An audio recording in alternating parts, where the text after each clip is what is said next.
Finally, BMW has answered the call from the masses and introduced the M3 Touring to South Africa.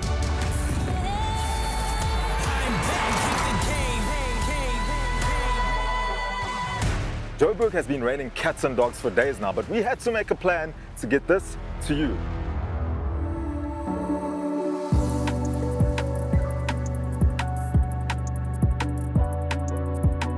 If you're a motoring enthusiast, you'll know that we rarely ever get estate or touring vehicles in South Africa. In fact, the last M-badge touring to ever arrive in South Africa was the V10 BMW M3, which was over 15 years ago. And now, we have this.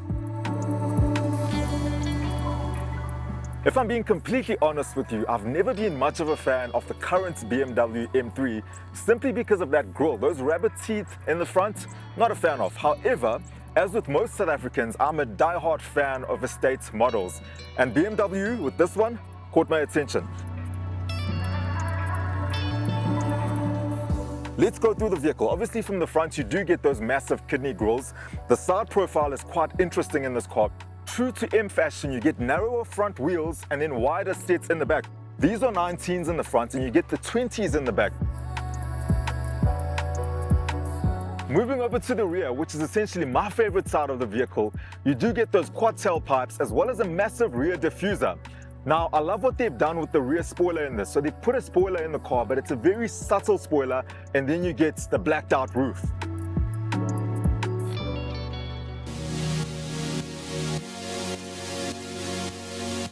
The nice thing about this interior is that it's quite an inviting space for a performance car. It's not overly done, but there are certain things that do tell you that it is an M car. For instance, you get carbon fiber across the dash, center stack on the steering wheel, etc. And then you get the M1 and M2 buttons. You can't miss those. In terms of space, it is a spacious vehicle, can fit people in the back, and if you do have a family, you do get ISOFIX anchors in the rear. Because this is a touring, boot space is ample in this vehicle. It actually comes with 500 liters of boot space, which is more than enough.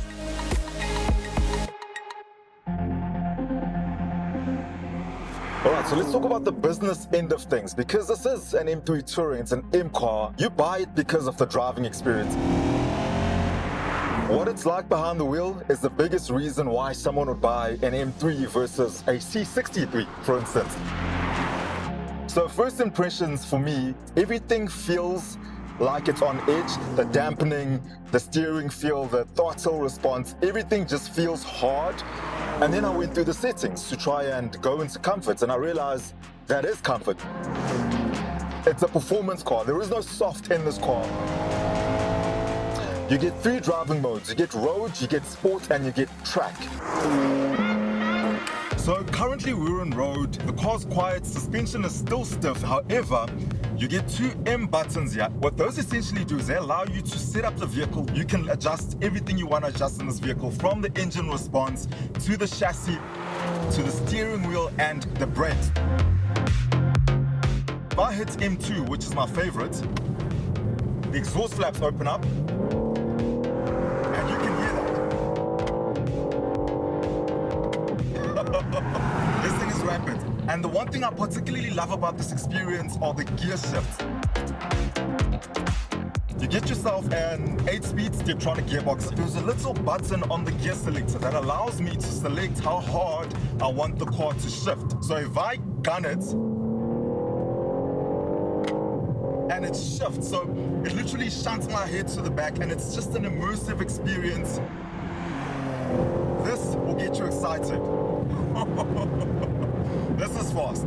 This 3-liter inline-6 engine here, that's what BMW does. They haven't gone to 2 liters because only milk comes in 2 liters.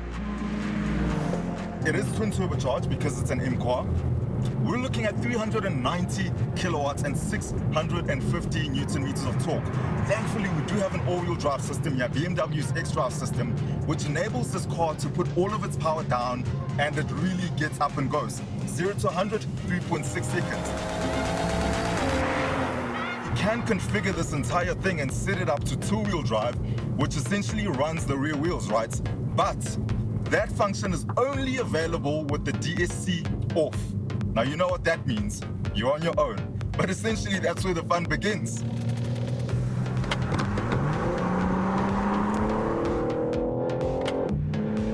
Oh man, you gotta love the barking as well when it barks at you with each and every shift. Oh,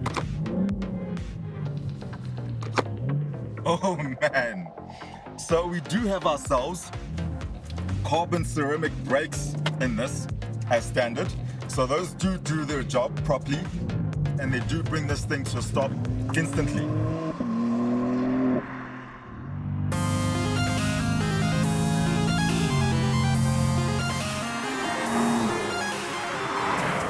The nice thing about it is that once you drop the kids off, because this is a family car, it's an estate, you can bring out your own inner child and have a ton of fun.